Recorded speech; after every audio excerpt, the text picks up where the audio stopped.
Et Olivier Palomino. Je sais que c'est un aveu un peu brutal, il y a beaucoup de spectacles à Paris et vous avez fait l'effort de vous déplacer jusqu'ici. Mais je vous rappelle juste une chose, moi aussi.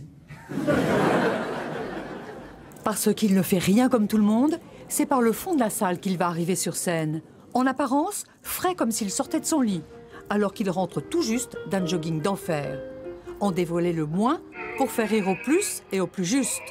La stratégie de l'humoriste Gaspard Proust relève de celle du tireur d'élite.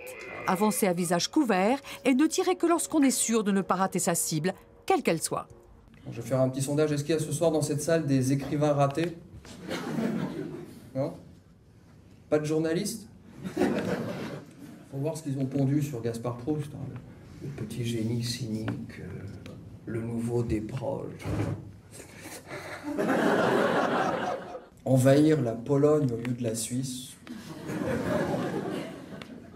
Enfin, c'est comme habiter en face d'une banque centrale et braquer le kebab. C'est un bel humour des 4 ans. J'ai tout de suite pensé à des proches. Je pense que c'est un des rares comiques qui a un cynisme et qui fait rire autant et en même temps réfléchir. Donc je me promenais comme ça, et là je vois, je pense que c'était un pauvre, avec un type 8h30 du matin avec une pancarte comme ça, j'ai faim.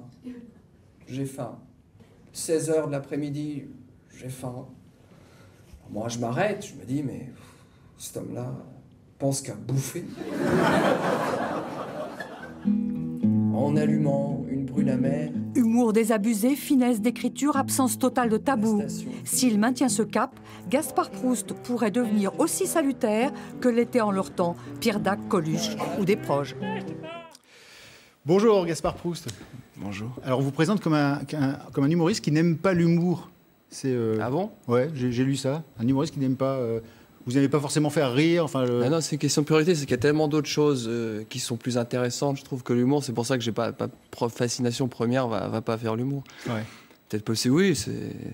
Je sais pas si ça répond exactement. Mais faire de la scène, ça vous plaît? Faire rire les autres? Ou à la limite, vous préférez écrire pour les autres? Ah non, non, je supporterais pas d'écrire pour les autres. Non. Je suis beaucoup trop égoïste et narcissique pour que d'autres gens que moi interprètent mes textes. Ah non. Ça serait insupportable. Ouais. Il faut que ça vienne de moi. Vous décrivez comme un cartésien désabusé, ça veut dire quoi? Cartésien désabusé? Ouais. Alors, je dis ça dans le spectacle, vous êtes sûr? Non, non, pas dans un spectacle, mais dans ce que j'ai lu. Oui, oui, cartésien désabusé, oui. Désabusé vraiment? C'est votre vision de la vie, hein. C'est pas juste pour le spectacle, vous êtes vraiment comme ça? Oui, c'est une vision de la vie comme ça. C'était dans le désabus total. Dans le réalisme plutôt, parce qu'après un moment je parle aussi du réalisme, mais je pense que c'est plus lié au réalisme qu'au désabus foncièrement. Ouais. C'est une manière de ne pas être surpris finalement. Il y a quelques années, vous avez plaqué votre ancien métier de banquier en Suisse, oui. Hein, vous avez tout plaqué pour écrire à Paris. Quel a été le déclic? Pour quelle raison? Le déclic? Ouais, pourquoi vous avez plaqué ce métier? Ah, parce que la banque, j'avais fait le tour en fait, il me semblait.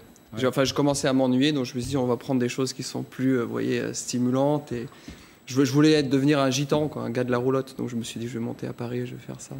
Mais entre d'autres choses, hein, je ne sais pas ce que je ferai d'ici un mois, peut-être que... Quand on vous compare, les journalistes, oui, mais aussi les spectateurs, on l'a vu dans le reportage, à Pierre Desproges, ça vous agace ou ça vous flatte? C'est plutôt, on va dire, c'est plutôt flatteur, hein, je trouve. Vraiment? Ouais. Pourquoi j'ai pas... Vous ne croyez pas quand je vous dis, est-ce que c'est du lard du cochon qui vous fait Non, mais c'est formidable. C'est vous mieux de comparer à Pierre Desproges que à d'autres, que je sais pas. Encore que, oui, mais oui, pourquoi pas, c'est génial. Mais après, oui. Oui. Oui. Voilà. Non, mais c'est pourquoi pas. Enfin, j'imagine que spontanément, on va comparer à Desproges parce que c'est un peu peut-être plus écrit, il y a des phrases plus longues. Alors du coup, comme c'est un peu le seul qui faisait ça, ouais. On va naturellement vous situer dans cette famille-là.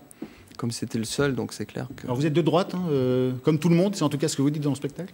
Ah oui, non, il ne faut pas dire ça comme ça. C'est vrai que dans le contexte du spectacle, c'est beaucoup plus logique, et là, il apparaît que nous sommes tous de droite.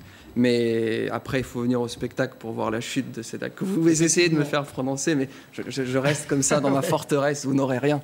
Effectivement, comme ça on ira voir le spectacle, qui d'ailleurs se prolonge. Hein, vous êtes au 5 mai au studio des Champs-Élysées, et puis ensuite, comment ça se passe? Alors, comment ça se passe? À la rentrée à l'Européen, donc je crois que c'est au mois d'octobre, me semble-t-il. Et à Avignon cet été. Et voilà. Puis une tournée en province également. Quelques dates, pas trop. Il ne faut pas trop vraiment à gauche, à droite un peu, mais après, ça viendra plutôt en 2011, j'imagine, 2012. D'accord, je vous invite en tout cas à aller voir le spectacle jusqu'au 5 mai à Paris. Merci beaucoup, Gaspard Proust. Merci à vous. Et puis avant de se quitter, une pensée pour nos deux collègues Stéphane Taponnier et Hervé Guéquière, enlevés il y a exactement 4 mois en Afghanistan. Ils sont depuis retenus en otage.